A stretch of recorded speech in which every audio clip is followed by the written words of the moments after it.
2,000 Hungarians, 35,000 Ottomans, Eger Castle, September 1552. You've heard about David and Goliath, but you haven't heard about this.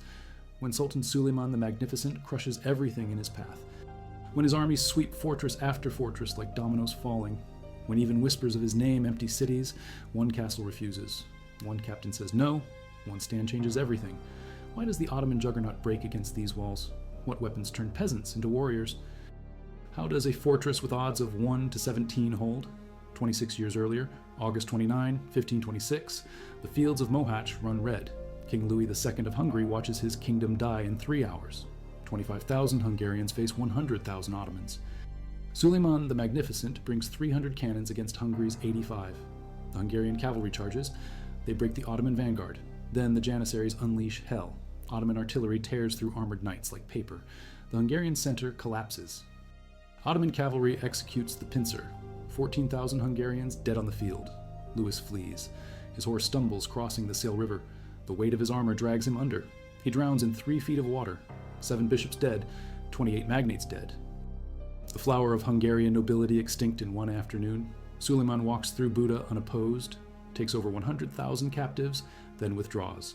Hungary as a unified kingdom dies that day. The partition begins. Ottomans take the center. Habsburgs claim the west and north. Eastern Hungarian kingdom forms under Ottoman vassalage. The medieval Hungarian state vanishes. If you value documented siege, warfare, and resistance history like this, subscribe. It's the best way to support our work. Also comment from which city you're hearing this from.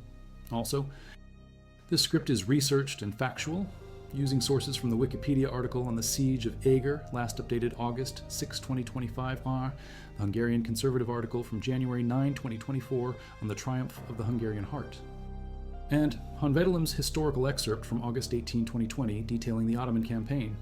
These aren't generic sources. These are deep archival records, cross-referencing Ottoman chronicles, Hungarian military documents, and contemporary accounts from chronicler Sebastian Tinodi Lantos, who wrote in 1554 Thais, just 2 years after the events. Now back to the information. 1521, Belgrade falls to Ottoman siege. The strongest fortress on the Danube, gone. Hungary's southern defense system collapses. 1532, Kőszeg holds. 800 men under Nikola Jurisic delay Suleiman 25 days, but Buda falls in 1541. The seat of Hungarian kings becomes Ottoman headquarters. John II, Ottoman puppet, governs the occupied territories from the royal throne. 1552, spring arrives with Ottoman armies on 4 fronts. Hadim Ali Pasha relieves Zagid March first. Summer brings Vesprem under siege. The county of Nógrád loses Bujak, Dregeli, Zekseni, Kara Ahmed Pasha. Second vizier to the Sultan marches with 50 to 60,000 men to take Transylvania from Ferdinand. First obstacle, Temesvar, István Losonci, Ispan of Temes, holds with 2,300 Hungarian, Spanish, and Czech soldiers. 32 days of constant artillery fire. Ottoman waves crash against the walls. The defenders squeeze into the inner castle. July 27, they surrender. The outer ring breaks. Northern Hungary stands exposed. Eger becomes the linchpin. This fortress guards the road to the mining towns. North of Eger sits Kassa, present-day Košice, center of silver and gold mines feeding the Hungarian kingdom's coffers. Fall of Eger means Ottoman control of that wealth. Fall of Eger means a new supply route west. Fall of Eger means frequent sieges on Vienna. The castle sits on a hillside east of town. Not ideal military positioning. It overlooks only south and west sections of the walled town, but it provides excellent gun emplacements: inner fortress, outer fortress, gate tower southeast. 6 bastions on the walls: Earth Bastion and Prison Bastion northwest, Sandor Bastion north wall, Buliki Bastion northeast corner, Bebek Bastion eastern corner of outer fortress, Dobó Bastion west wall, Varkoch Gate on the southern wall of inner fortress, Church Bastion at center wall separating the 2 fortress sections, built on ruins of an earlier stone fort. That fort replaced ancient earthen encampment, possibly Hunnic. István Dobó becomes captain of Eger Castle in 1549, born around 1502 in Ruska, land-owning nobility from northern Hungary. Married Zsófia Székely in 1498, his father Domonkos. 6 children from that marriage: Ferenc, Laszlo, István, Domokos, Anna, Catalin. István himself marries Sara Sulyok, October 17th, 1550. 3 children: Ferenc. Damian Kumstis, Christina. Dobó sides with Habsburg, King Ferdinand I in the succession struggles after Mohat Shah, against John Zapolya, an excellent strategist. He strengthens the castle from 1548, enlarges the garrison, stockpiles military equipment, prepares for what's coming. Weeks before the Ottomans arrive, Dobó writes Vienna, requests help, gathers fleeing inhabitants behind the castle walls. He knows what Eger means, knows what falls if these walls break. He assembles more than 2,000 souls inside, professional soldiers, peasants, women, children. The fortress holds between 2,100 and 2,300 defenders total. Among them, approximately 1,530 combat-ready personnel, only a handful of foreign mercenaries. Dobó hires 6 cannon masters from Germany to maximize Eger's artillery efficiency. 6 large cannons, about a dozen smaller cannons, roughly 300 trench guns, ample ammunition supplies. Deputy Commander, István Dobó, assumed command 1549. One officer stands out, Gergely Bornemisza, born 1526 in Pécs, commands a detachment of 250 Hungarian infantry. Educated man, Lutheran, married twice, but his real talent lies elsewhere. Explosives. Early September 1552. The earth shakes. 3 Ottoman armies converge on Eger. They've marched from 3 directions, taking fortresses one by one. Now they unite. Kara Ahmed Pasha commands. Ali Pasha of Buda joins him. Old Hungarian chronicles claim 150 to 200,000 Ottomans. Reality, 35 to 40,000 men. Rumelian army, Anatolian contingent, troops from Buda. Ahmed contributes twice as many troops, senior commander, but Ali shows superior strategic talent, proves his skill with artillery. Just 4 large siege guns in his battery. They damage castle walls badly. 16 Zarbazans, very large siege cannons, 150 medium and smaller artillery pieces, 2,000 camels for wood collection and transportation to construct temporary siege platforms. The Ottomans expected an easy victory. The 2 great armies of Ottoman lords, Ahmed and Ali, crushed all opposition previously. Few expect the defenders to resist. Eger should fall like the others. September 9th, the siege begins. The Pashas send surrender demands. Dobó's response echoes through the castle. Better a few lions than many rabbits. Let those who tremble leave now. We swear an oath to defend these walls. Break that oath, face God's judgment. The door stands open for cowards. He needs men. The trembling depart. The lions stay. A black coffin appears on the ramparts. Signal to the enemy. We fight to death. September 17th through 28. Ottoman cannonade pounds the walls. Continuous bombardment. Marble cannonballs carved by hand. The outer castle wall takes severe damage. Defended by chief lieutenants, Petho, Gaspar, Bornemisza, Gergely, Zoltay, István, Figedi, Janos. Almost 12,000 cannonballs land inside the fortress by siege end. Not counting those embedded in the walls. The defenders repair breaks at night, reinforce weak points, keep the walls standing. September 29, St. Michael's Day. After 19 days of heavy siege, the Ottomans launch general assault. They trust their numbers. Fierce fighting erupts along all walls. Powerful assault hits the section between Okaputorni, Old Gate Tower, and Baliki Bastion. 2 officers lead defense there, Zoltay István and Bornemisza Gergely. They repel the attack. Most dangerous assault comes from west side. At Okaputorni, Petho Gaspar commands defenders.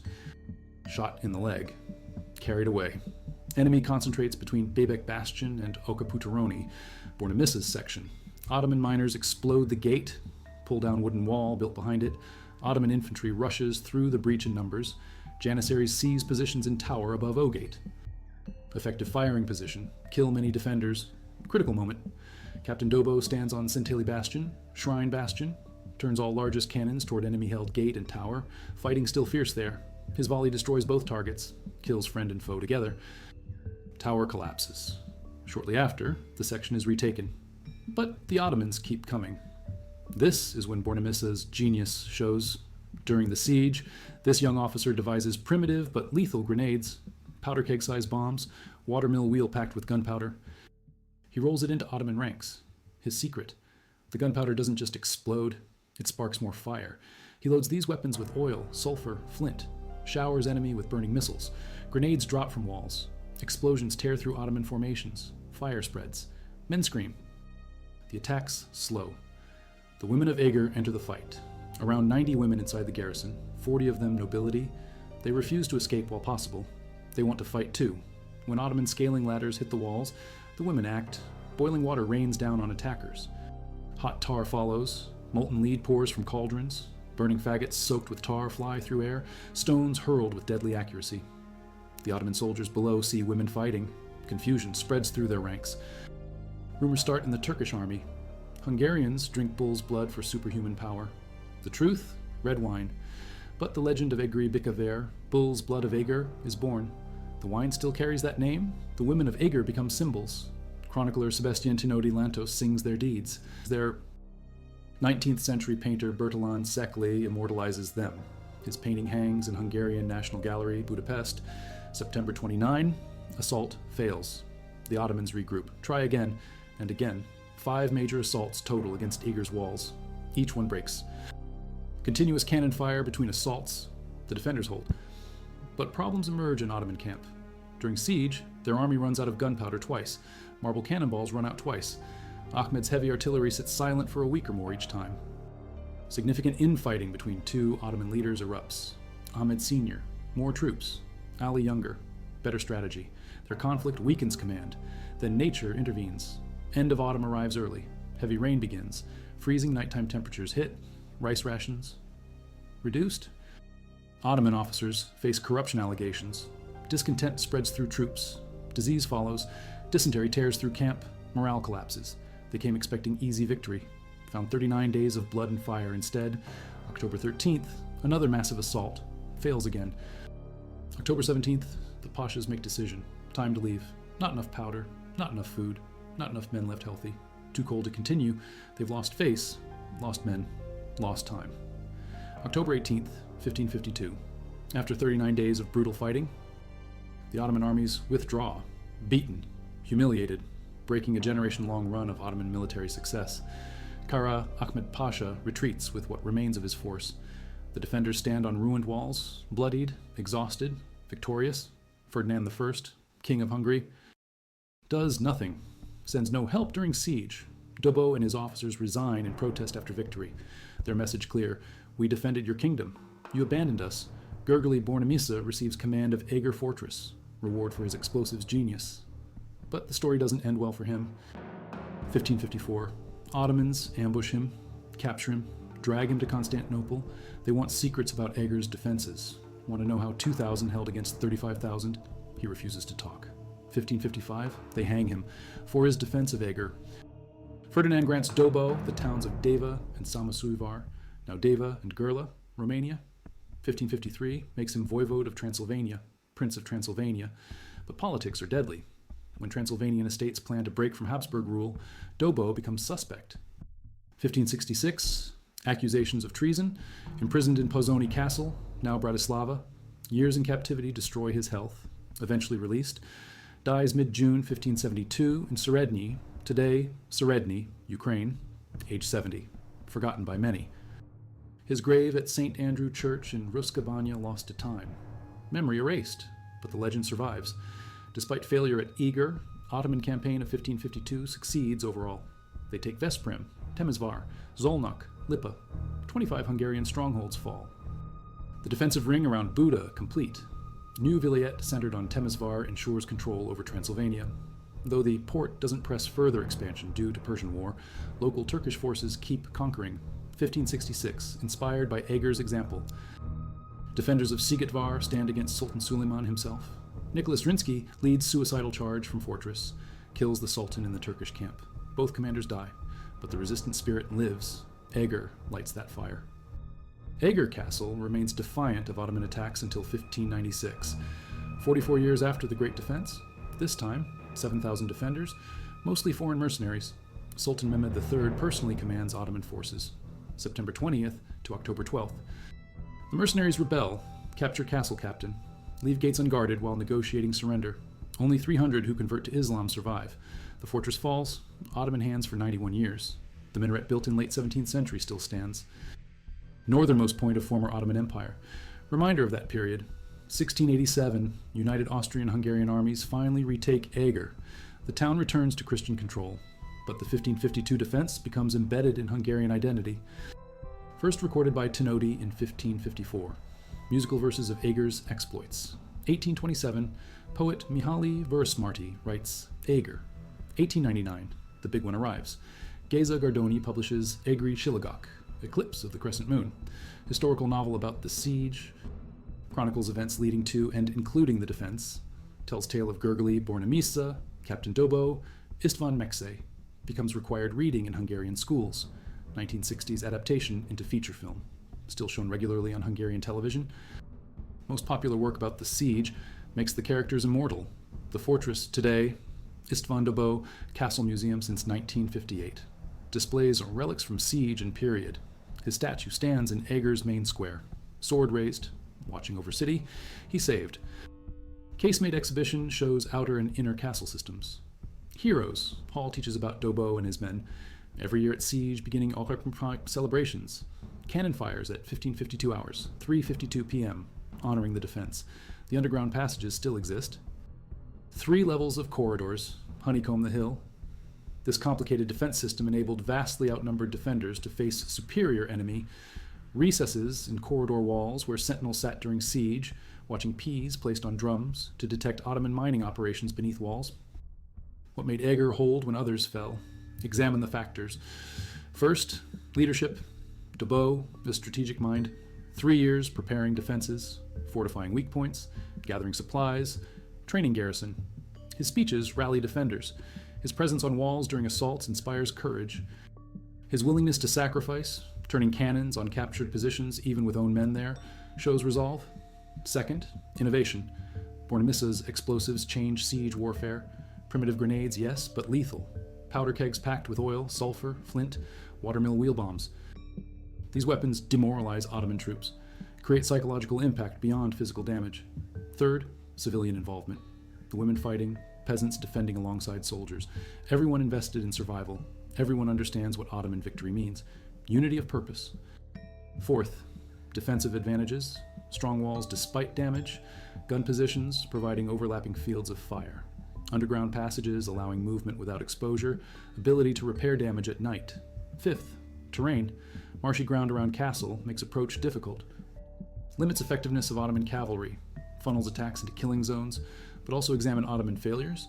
2 commanders feuding. Ahmed and Ali competing instead of cooperating. Supply failures. Running out of powder twice. Running out of ammunition twice. Weather turning early. Disease spreading through camp. Corruption among officers, destroying morale. These factors accumulate. Even superior numbers can't overcome divided command and logistical collapse. The numbers tell the story.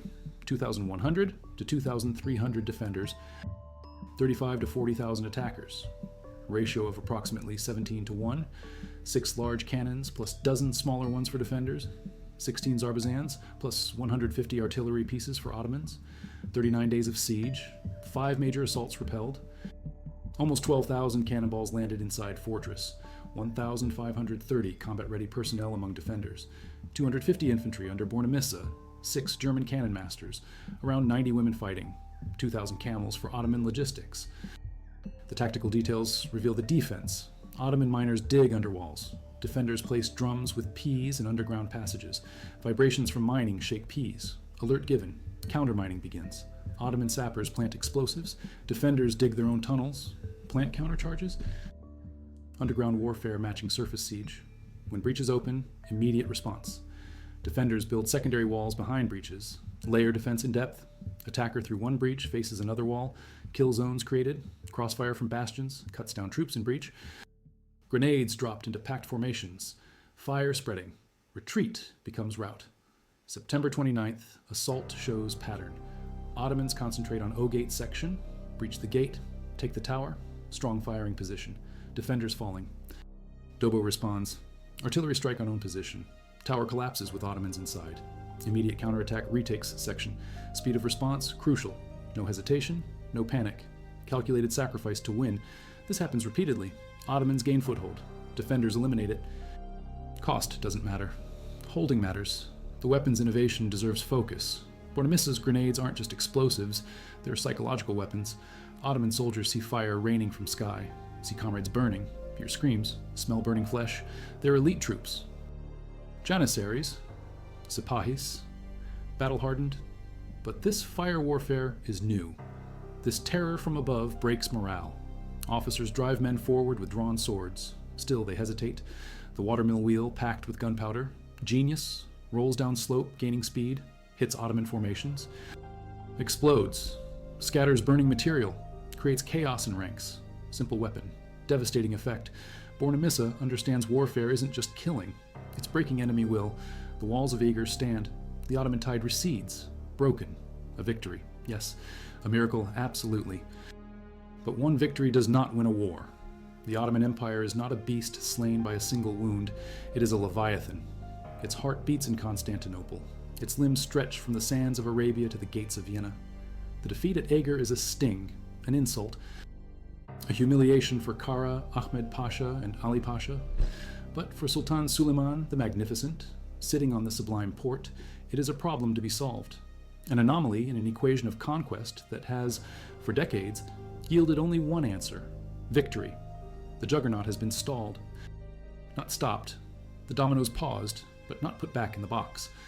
The whispers of his name may have failed to empty Eger, but they still haunt every other city in Christendom. For 14 years, a tense and brutal quiet settles over the Hungarian plains. It is not peace. It is the drawing of a breath before the next scream.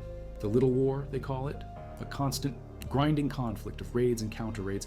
Fortresses are tested. Borders shift like sand. Men die in skirmishes that never make the chronicles. This is a war of attrition. The Habsburgs in Vienna, nominally kings of Hungary, are distracted. Their empire is vast, their enemies many. The Ottomans are patient. They consolidate their gains. The Vilayet of Buda is now a dagger pointed at the heart of Europe. The fall of Temesvar secured their eastern flank. The 25 other forts taken in the campaign of 1552 form a steel cage around central Hungary.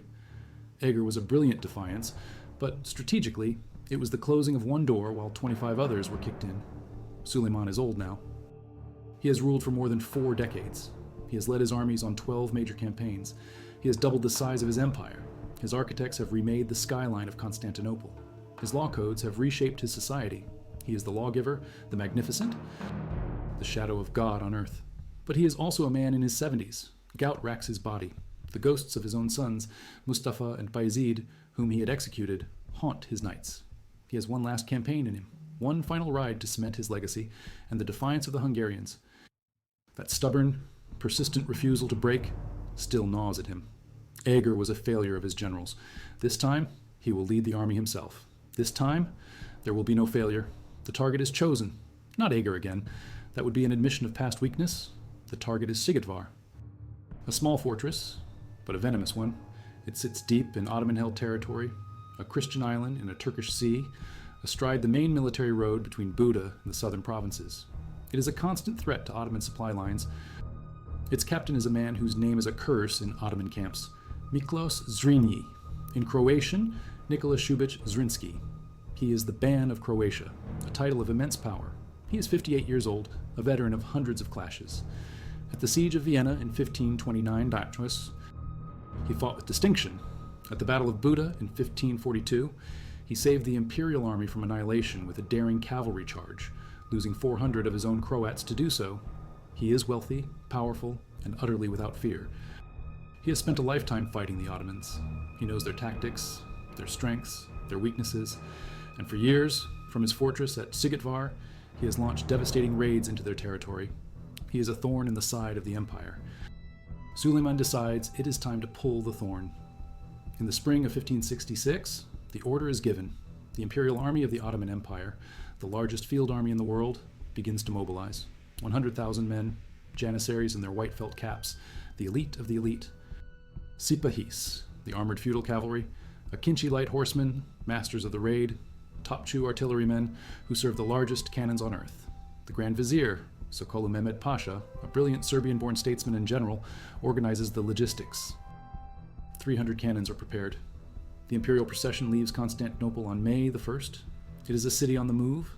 The Sultan travels in a magnificent carriage, too old and infirm to ride a horse for long. The march is slow, hampered by torrential rains. Bridges are washed away. Cannons sink in the mud. Disease begins to whisper through the ranks. But still, it comes.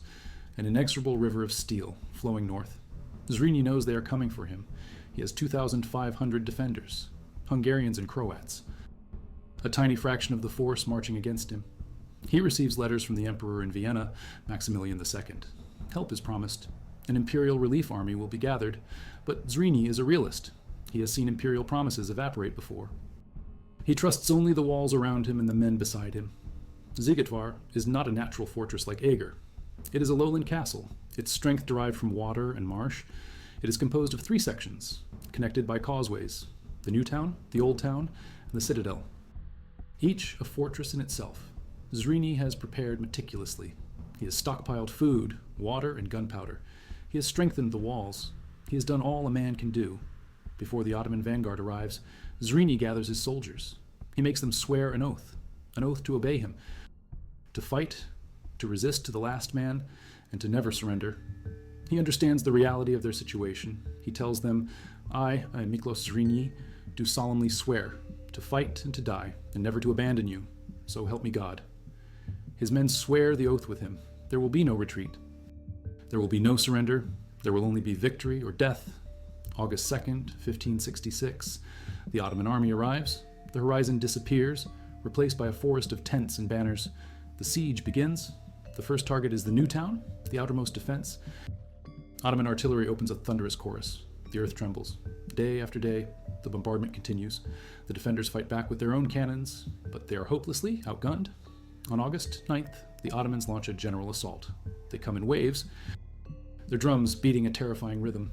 The fighting is savage, hand to hand on the ruined walls, but the numbers are too great.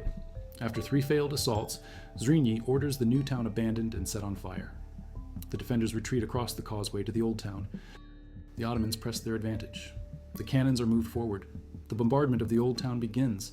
Zrini leads counterattacks from the gates, small vicious sorties that disrupt the Ottoman preparations, but cost him precious men. The Ottomans try to drain the marshes protecting the walls, but the defenders sally out at night and destroy their dams. For 10 days, the old town holds under a relentless storm of iron and fire. On August 19th, the main assault comes. Janissaries swarm the walls. The fighting is desperate. Zrini is in the thick of it, a sword in each hand, but the outer walls are breached. He orders a retreat to the final bastion, the citadel. As they fall back, they light the fuses to the powder magazines in the old town. A series of massive explosions rips through the captured section, killing thousands of Ottoman soldiers, a costly victory for the attackers. Now, only the citadel remains. 800 defenders left, crowded into the small inner fortress. The Ottoman army, enraged by its losses, surrounds them. The 300 cannons are brought to bear on this one small point. The bombardment is apocalyptic. The walls begin to crumble. Ottoman sappers dig mines beneath the ramparts. The defenders can hear them, the dull thud of picks underground. They dig countermines. Vicious, claustrophobic battles are fought in the dark tunnels beneath the earth. Inside the Sultan's tent, another battle is being fought. Suleiman is dying. The long journey, the stress of the campaign, have taken their final toll. He is too weak to leave his bed. He directs the siege through his Grand Vizier. Every day, Sokolu Mehmed Pasha enters the tent to receive orders. Every day, he emerges to tell the army that the Sultan is well, that he is pleased with their progress, that victory is near. The Sultan's death would shatter the army's morale. The law of the empire states that the army must immediately return to Constantinople to oversee the succession of the new Sultan.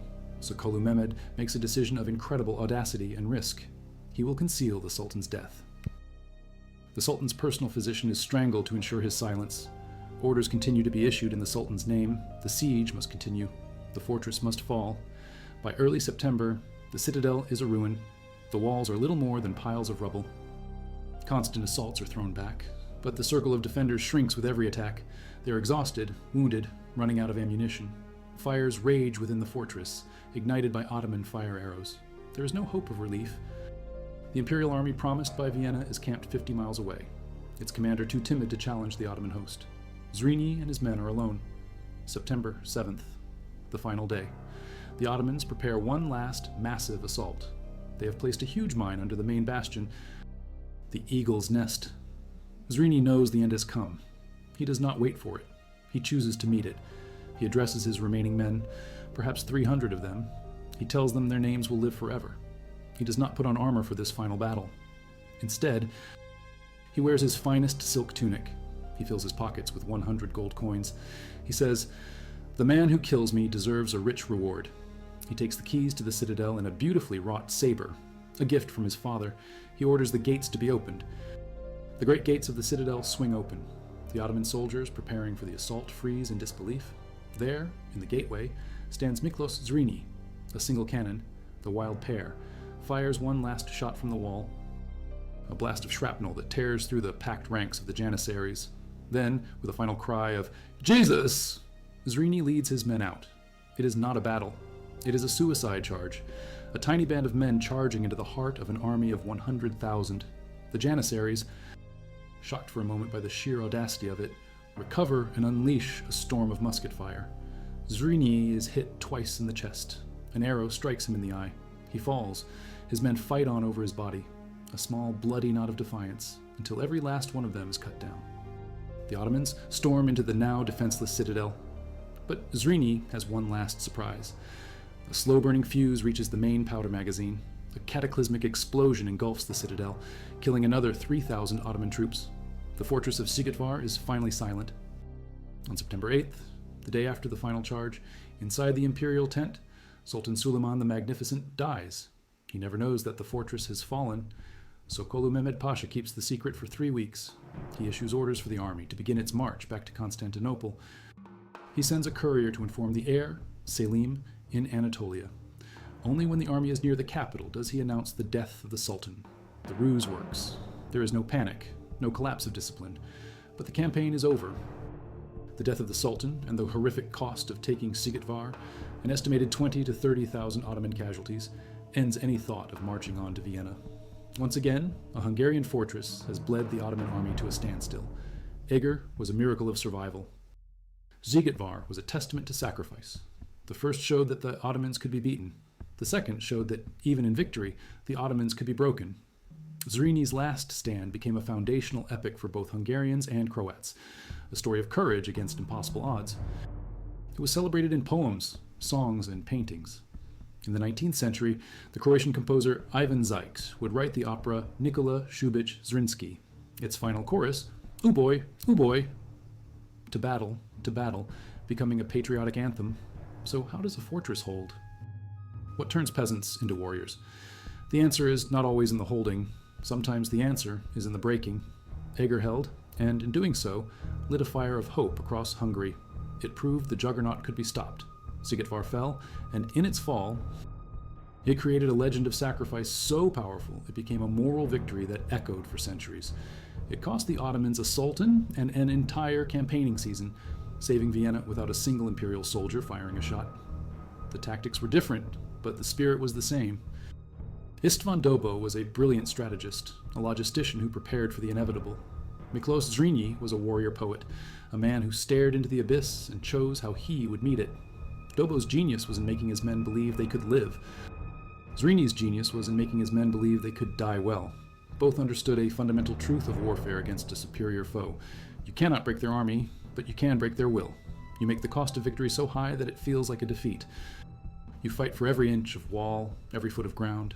You use innovation, like Bornemissa's grenades. You use audacity, like Zrini's final charge. You use the terrain, the weather, the enemy's own arrogance against them. The legacy of these sieges is written into the very landscape of Hungary. They represent the moment when the nation, shattered at Mohacs, began to forge a new identity, an identity not of kings and grand armies, but of stubborn, defiant resistance. The names Dobó and Zrini became synonymous with heroism. The women of Eger, hurling hot tar from the walls, became symbols of total commitment. The last charge at Sigetvar became the ultimate expression of dying for one's homeland. These were not just military engagements, they were crucibles in which the modern Hungarian spirit was forged. A spirit that understood that even when facing odds of 17-1 or 40-1, even when abandoned by allies, even when defeat is certain, there's always a choice. And the choice to resist, to fight, to make the enemy pay in blood for every stone of a fallen fortress, can change the course of history as surely as any great victory on an open field. The Ottoman juggernaut did not break against one wall. It broke against a spirit that refused to yield. A spirit personified in the defenders of Eger and Sigetvar,